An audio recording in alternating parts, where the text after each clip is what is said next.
ಶಾಲೆಗಳಲ್ಲಿ ಕನ್ನಡ ದಿನಪತ್ರಿಕೆ ಓದುವುದು ಕಡ್ಡಾಯ.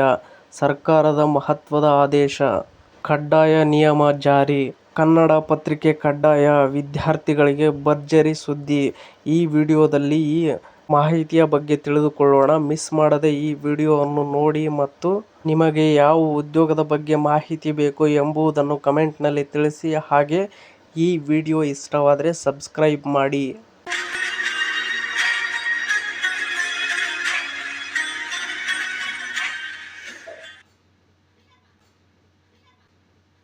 ರಾಜ್ಯಾದ್ಯಂತ ಇರುವ ಎಲ್ಲ ಸರ್ಕಾರಿ ಅನುದಾನಿತ ಮತ್ತು ಅನುದಾನ ರಹಿತ ಶಾಲೆಗಳಲ್ಲಿ ವಿದ್ಯಾರ್ಥಿಗಳು ಪ್ರತಿದಿನ ಕನಿಷ್ಠ 10 ನಿಮಿಷಗಳ ಕಾಲ ಕನ್ನಡ ದಿನಪತ್ರಿಕೆಗಳನ್ನು ಓದುವುದು ಶಿಕ್ಷಣ ಇಲಾಖೆ ಕಡ್ಡಾಯಗೊಳಿಸಿದೆ. ಕರ್ನಾಟಕ ರಾಜ್ಯ ಮಕ್ಕಳ ಹಕ್ಕುಗಳ ರಕ್ಷಣಾ ಆಯೋಗದ ಶಿಫಾರಸಿನ ಮೇರೆಗೆ ಈ ಆದೇಶ ಹೊರಡಿಸಲಾಗಿದೆ. ಪ್ರತಿದಿನ ಬೆಳಗಿನ ಪ್ರಾರ್ಥನೆಯ ನಂತರ ವಿದ್ಯಾರ್ಥಿಗಳು ಪತ್ರಿಕೆ ಓದುವ ಹವ್ಯಾಸವನ್ನು ರೂಢಿಸಿಕೊಳ್ಳಬೇಕು ಎಂದು ಇಲಾಖೆ ಸೂಚಿಸಿದೆ. ಇನ್ನು ನೆಕ್ಸ್ಟ್ ನೋಡುವುದಾದರೆ ಆದೇಶದ ಹಿಂದಿನ ಉದ್ದೇಶಗಳೇನು ಎಂಬುದರ ಬಗ್ಗೆ ನೋಡುವುದಾದರೆ, ಫಸ್ಟ್ ಒನ್ನು ಮೊಬೈಲ್ ಚಟಕ್ಕೆ ಬ್ರೇಕ್. ಇತ್ತೀಚಿನ ದಿನಗಳಲ್ಲಿ ಮಕ್ಕಳು ಇಂಟರ್ನೆಟ್ ಮತ್ತು ಸಾಮಾಜಿಕ ಜಾಲತಾಣಗಳಿಗೆ ದಾಸರಾಗುತ್ತಿದ್ದು, ಇದರಿಂದ ಅವರ ಮಾನಸಿಕ ಆರೋಗ್ಯದ ಮೇಲೆ ಪ್ರಭಾವ ಉಂಟಾಗುತ್ತಿದೆ. ಇದನ್ನು ತಡೆಗಟ್ಟಲು ಈ ಕ್ರಮ ಕೈಗೊಳ್ಳಲಾಗಿದೆ.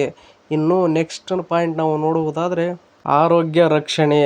ಅತಿಯಾದ ಮೊಬೈಲ್ ಬಳಕೆಯಿಂದ ಉಂಟಾಗುತ್ತಿರುವ ದೃಷ್ಟಿದೋಷ, ಸ್ಮರಣಶಕ್ತಿ ಕುಂಠಿತ ಮತ್ತು ಮಾನಸಿಕ ಒತ್ತಡವನ್ನು ಕಡಿಮೆ ಮಾಡುವುದು ಇದರ ಗುರಿ. ಇನ್ನು ನೆಕ್ಸ್ಟ್ ಪಾಯಿಂಟ್ ನಾವು ನೋಡುವುದಾದರೆ ಕೌಶಲ್ಯ ವೃದ್ಧಿ. ದಿನಪತ್ರಿಕೆ ಓದುವುದರಿಂದ ವಿದ್ಯಾರ್ಥಿಗಳ ಸಾಮಾನ್ಯ ಜ್ಞಾನ ಹೆಚ್ಚುವುದಲ್ಲದೆ ಕನ್ನಡ ಭಾಷಾ ಪ್ರೌಢಿಮೆ, ಶಬ್ದಕೋಶ ಮತ್ತು ಬರವಣಿಗೆಯ ಕೌಶಲ್ಯಗಳು ಉತ್ತಮಗೊಳ್ಳಲಿದೆ. ಇನ್ನು ಮುಖ್ಯಮಂತ್ರಿ ಸಿದ್ದರಾಮಯ್ಯ ಅವರು ಈಗಾಗಲೇ 16 ವರ್ಷದೊಳಗಿನ ಮಕ್ಕಳಿಗೆ ಸಾಮಾಜಿಕ ಜಾಲತಾಣಗಳ ಬಳಕೆಯನ್ನು ನಿಷೇಧಿಸುವ ಬಗ್ಗೆ ಬಜೆಟ್ನಲ್ಲಿ ಘೋಷಿಸಿದ್ದು, ಅದರ ಮುಂದಿನ ಭಾಗವಾಗಿ ಈ ಶೈಕ್ಷಣಿಕ ಸುಧಾರಣೆ ಜಾರಿಗೆ ಬಂದಿದೆ. ಈ ನೂತನ ನಿಯಮವು ಮಕ್ಕಳನ್ನು ಬಾಹ್ಯ ಜಗತ್ತಿನ ವಿದ್ಯಮಾನಗಳೊಂದಿಗೆ ಸಂಪರ್ಕಿಸಲು ಮತ್ತು ಅವರಲ್ಲಿ ಓದುವ ಆಸಕ್ತಿ ಮೂಡಿಸಲು ಸಹಕಾರಿಯಾಗಲಿದೆ ಎಂದು ಇಲಾಖೆ ವಿಶ್ವಾಸ ವ್ಯಕ್ತಪಡಿಸಿದೆ.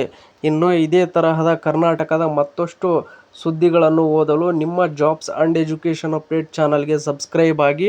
ಈ ವಿಡಿಯೋ ನೋಡುತ್ತಿರುವವರು ಇನ್ನೂ ಯಾರು ಸಬ್ಸ್ಕ್ರೈಬ್ ಆಗಿಲ್ವೋ ಪ್ಲೀಸ್ ಎಲ್ಲರೂ ಸಬ್ಸ್ಕ್ರೈಬ್ ಆಗಿ ಮತ್ತು ಈ ಅಪ್ಡೇಟ್ ಬಗ್ಗೆ ನಿಮ್ಮ ಅಭಿಪ್ರಾಯ ಏನೆಂದು ಕಮೆಂಟ್ನಲ್ಲಿ ತಿಳಿಸಿ. ಹಾಗೆ ಈ ವಿಡಿಯೋ ಇಷ್ಟವಾಗಿದ್ದರೆ ಪ್ಲೀಸ್ ಎಲ್ಲರೂ ಸಬ್ಸ್ಕ್ರೈಬ್ ಮಾಡಿ, ಸಪೋರ್ಟ್ ಮಾಡಿ. Thank you for watching friends. ಎಲ್ರಿಗೂ ಧನ್ಯವಾದಗಳು.